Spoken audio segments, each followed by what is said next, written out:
अर्नब गोस्वामी जब इंडिया में हेडलाइन नहीं बनाते तो विदेशों में बनाते हैं। कारण वही होते हैं। अब तो उनकी सरीखी पत्रकारिता और हेट स्पीच में अंतर करना बड़ा मुश्किल हो गया है।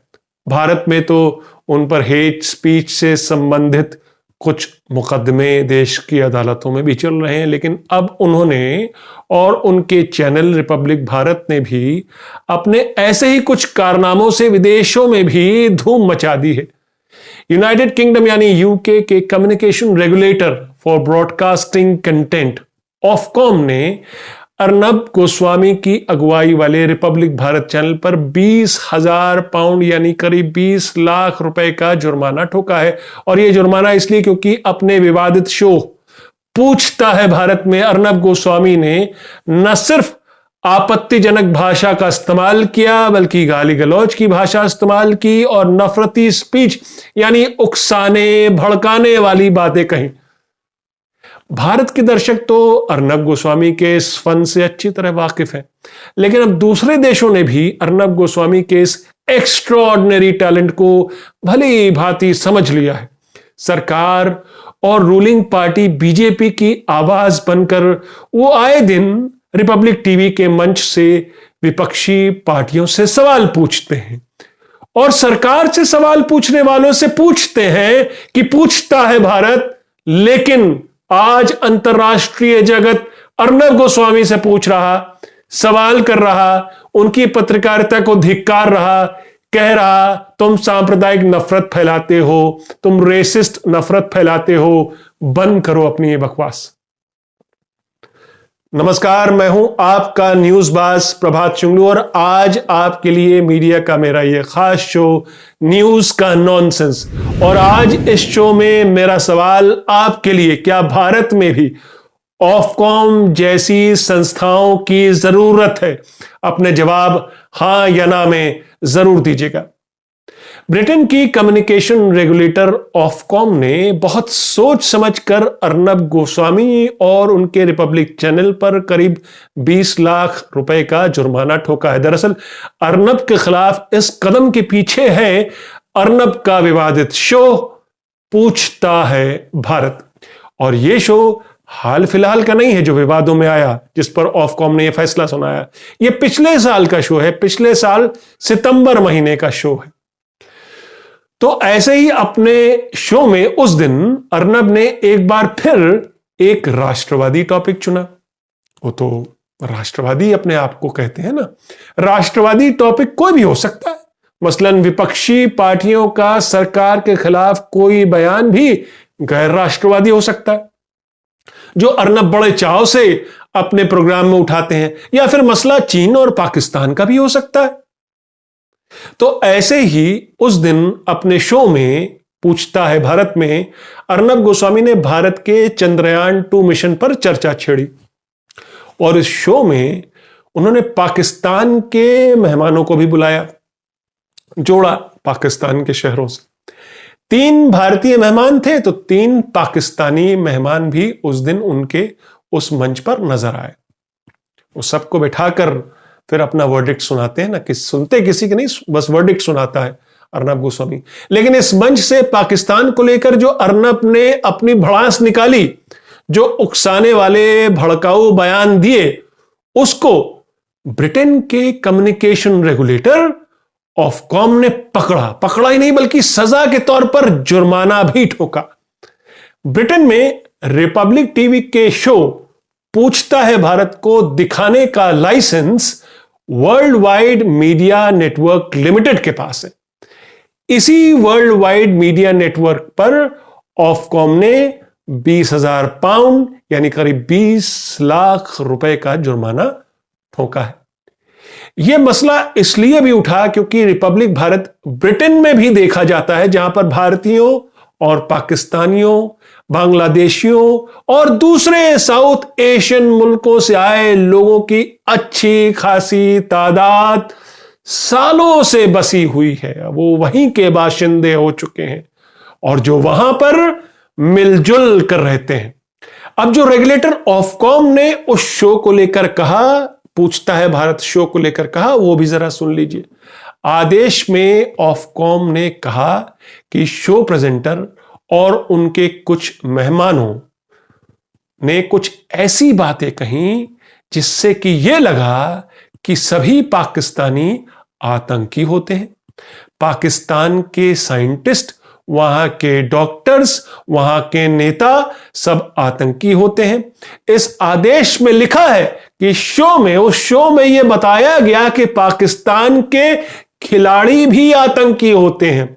उस शो में उन मेहमानों और शो प्रेजेंटर यानी अर्नब गोस्वामी ने कहा, जो कि ऑफकॉम के इस आदेश में लिखा है कि अर्नब गोस्वामी ने ऐसा कहा कि पाकिस्तान का हर बच्चा आतंकी होता है और हम एक आतंकी संगठन से डील कर रहे हैं, we are dealing with the terrorist entity. ये उस शो में कहा गया, जिस विवादित शो पर ऑफकॉम यूके के कम्युनिकेशन रेगुलेटर ने आदेश पारित किया है। अर्नब गोस्वामी के शो चैनल पूछता है भारत और रिपब्लिक भारत के खिलाफ।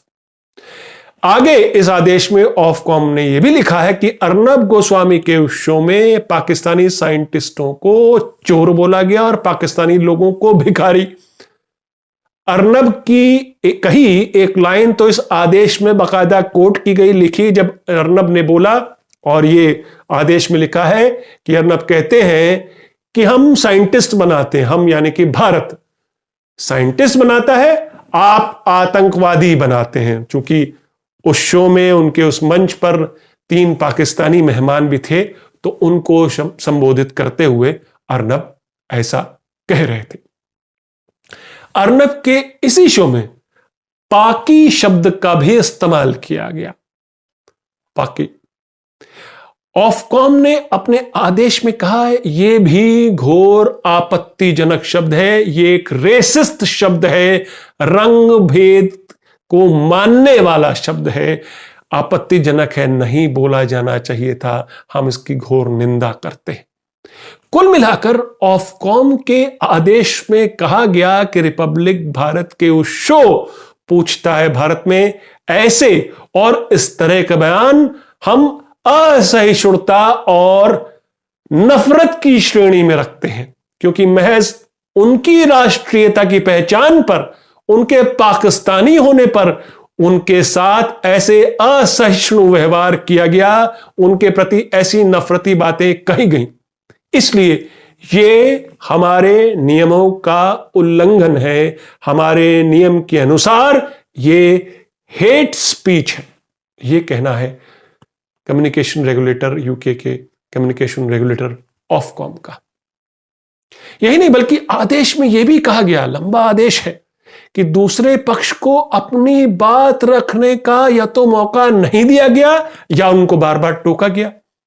अब ये 4 लाइनें अंग्रेजी में भी मैं आपको यहां पर जो आदेश में लिखा गया वो बता देना चाहता हूं। तो उस आदेश में लिखा गया है कि we considered that the overall tone of the discussion was provocative, comparing Pakistanis to donkeys and monkeys.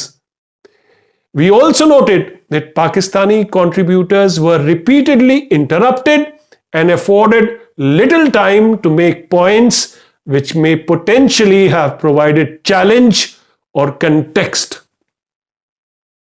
आदेश में यह कहा गया कि जो बातें अर्नब गोस्वामी के उस शो में कही गई वो कतई भड़काऊ तो थी, वो बातें ब्रिटेन में रहने वाले न सिर्फ पाकिस्तानी कम्युनिटी के खिलाफ थी, बल्कि भारतीय और पाकिस्तानी मूल के लोगों के दिलों में भी रंजिश पैदा करने वाली बातें थीं, ऐसी बातें जो समाज के लिए भी हानिकारक है। इसके साथ ही लाइसेंस धारक वर्ल्ड वाइड मीडिया नेटवर्क को इस प्रोग्राम के लिए ऑन एयर माफी मांगने के लिए भी कहा गया, और कहा गया कि वो ये प्रोग्राम कतई रिपीट ना करें। ऑफकॉम ने तो जो किया वो तो एक महज एक शो की बात थी, उस पर जो उनको विवादित लगा उस पर उन्होंने अपना फैसला सुनाया। अब तक तो, और जो हम जानते हैं, जो पूरा भारत अर्नब की हरकतों से, उसके नफरत के एजेंडे, उसकी एक पक्षीय पत्रकारिता, जो पत्रकारिता नहीं प्रोपेगेंडा कही जाएगी, हम सब भारत में उससे अच्छी तरह वाकिफ है। विपक्षी नेताओं को वो उनके नाम से अपने शो में जोर जोर से आवाज देकर, चैलेंज देकर बुलाता है, मानो अर्नब WWF अखाड़े का एक कुश्ती का कलाकार हो, जहां केवल टेलीविजन और दर्शकों का मन जीतने के लिए कुश्तियां लड़ी जाती हैं। पालघर लिंचिंग मसला हो या कोविड के दिनों में तबलीगी जमात का मसला, एक बार तो कोरोना के दौरान ही मुंबई में लोग ट्रेन चलाने की मांग को लेकर सड़क पर आ गए थे। नाराज थे सरकार से, घर जाना चाहते थे, ट्रेन नहीं चल रही थी, तो बहुत सारे लोग अपनी मांगों के साथ सड़क पर उतर आए। अर्नब ने वो विजुअल्स दिखाए और पास में एक मस्जिद के उसके भी विजुअल्स दिखाए और इशारा किया, अपने प्रोग्राम में बताया कि क्या वहां से ये लोग भड़काए जा रहे हैं क्या, कि कोरोना के दिनों में ये बाहर सड़क पर कैसे आ गए इतनी बड़ी तादाद में। अर्नब बार बार ये इशारा करते रहे कि कोरोना फैलाने वाले लोग सड़क पर उतार आए हैं और ये किसी साजिश के तहत है, जबकि वो लोग सिर्फ ये चाहते थे कि सरकार जल्दी से ट्रेन चलाए और वो अपने घर जा सके, सरकार उनको घर भेजने का इंतजाम करे। वो शहरों में थे, घर से बहुत दूर, और कोरोना उस समय चरम पर था। अगर आपको ये कहानी याद हो, आपको ये कंट्रोवर्सी याद हो, मैं बस आपको याद दिला रहा था उस कंट्रोवर्सी की, अर्नब के शो की। अर्नब फैक्ट से ज्यादा फेक न्यूज बेचते हैं, प्यार और सद्भाव नहीं सांप्रदायिक नफरत की भाषा बोलते हैं। जो बीजेपी के डिक्शनरी के शब्द हैं वो अर्नब के उस शो पूछता है भारत में भी खूब मिलेंगे। टुकड़े टुकड़े gang, Khan market gang, anti national लोग। जाहिर तौर पर आज अर्नब इकलौते ऐसे शख्स होंगे जो खुद को पत्रकार कहते हैं और जिन पर अदालतों में मुकदमे चल रहे हैं, और उनके अपने ही बयानों और शो में बोली गई भाषा और आरोपों के चलते ही वो भारत में भी कम विवादित नहीं है। न्यूज को नॉनसेंस की हद तक ले जाने के लिए अर्नब गोस्वामी कुछ भी कर सकता है। मेरा आज का सवाल मैं फिर दोहराता हूं, क्या भारत में ऑफकॉम जैसी संस्थाओं की जरूरत है? अपने जवाब हाँ या ना में जरूर दीजिएगा। तो आपको मेरा ये शो न्यूज का नॉनसेंस कैसा लगा जरूर बताइएगा, और इंतजार कीजिएगा मेरी अगली न्यूज़बाजी का। तब तक के लिए नमस्कार।